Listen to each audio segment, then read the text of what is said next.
Hello guys, nandito tayo sa dagat at kanina lang mga 2 minutes marami akong isdang nakita.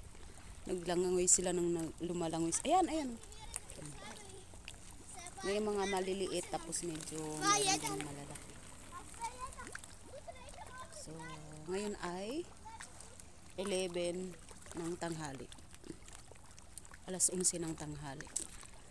At napakaswerte namin na ang temperature medyo bumaba at merong cloud.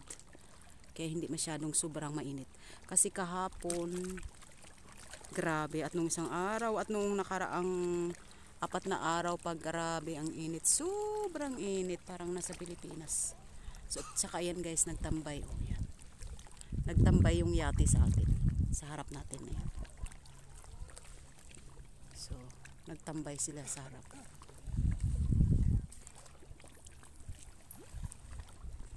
So napakaswerte yung mga nagre-rent dyan kasi nagre-renta dahil sa gitna sila ng tubig at pwede silang mag-swimming kung kailan nila gusto at mag-relax. At least malayo-layo sila sa kalsada. So hindi masyadong maingay.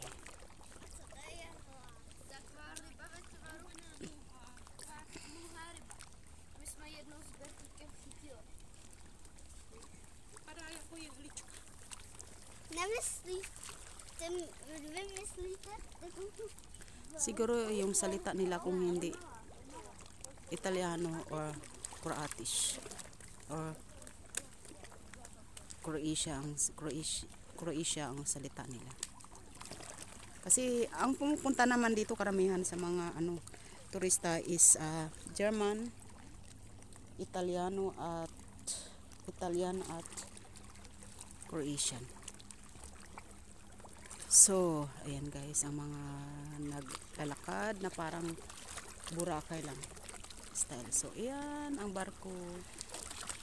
Ang barko na nakatambay sa ating harap. So, tingin muna tayo ng isda. Kasi kanina, dami kong nakita, ang daming lumalangoy. Merong malalaki, merong maliliit. So, tingnan natin. So, next time, magdadala ako ng malaking nets.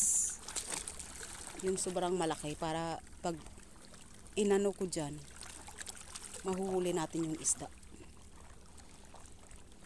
Ang daming lumalangoy kanina.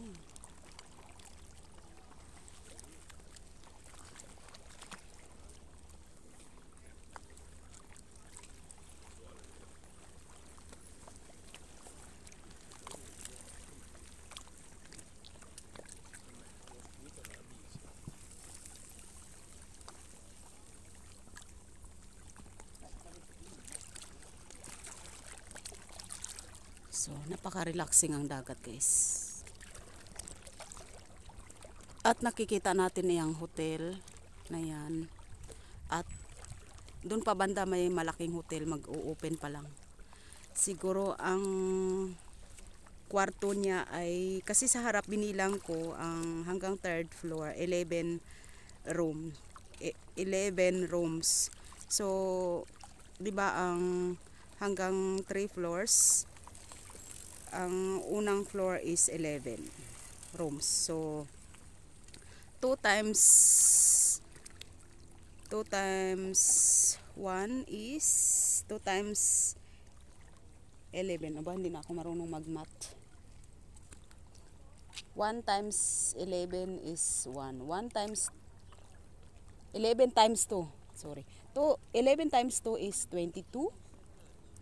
At ang sa baba naman is hindi siya 11 kasi siyempre 'di ba ang nila, reception. So sabihin na lang natin, idagdag na lang natin yung 9 ka kwarto doon sa sa 22 ka room ay di 22. So 22 ay di 31 31 rooms na. Sa harap lang yun, sa harap. O yung sa gitna pa. Sa kabilang side pa. Kasi sa harap lang, sinasabi ko di ba alam mo naman yung mga hotel, kung ilang kwarto yun sa harap. tapos plus pa sa gitna at saka sa likod. So sa tingin ko yung hotel na yun is sa harap, sa gitna at sa likod.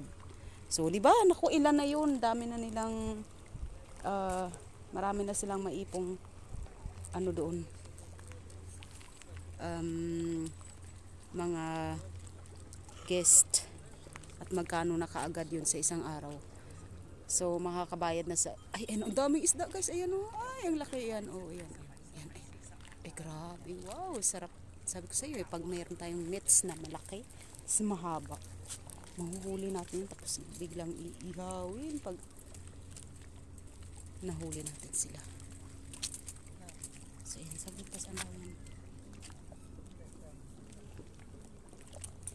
May oras kasi ang dami talaga silang lumalangoy dito lang sa malapit. Tapos biglang wala. Was ist? Er ist schon oben mit die Henkis. Noch so ein Schluck? Na, da ist wirklich so viel Fisch. Hast du gesehen? Ach, sieh du. Nichts Großes. Das ist nichts. Heute ist es schon groß. Ja, Es gibt schon ein groß. paar, aber die beißt nicht an. Nur das halt nicht Der die trinkt ganze und Zeit. gefährt dann.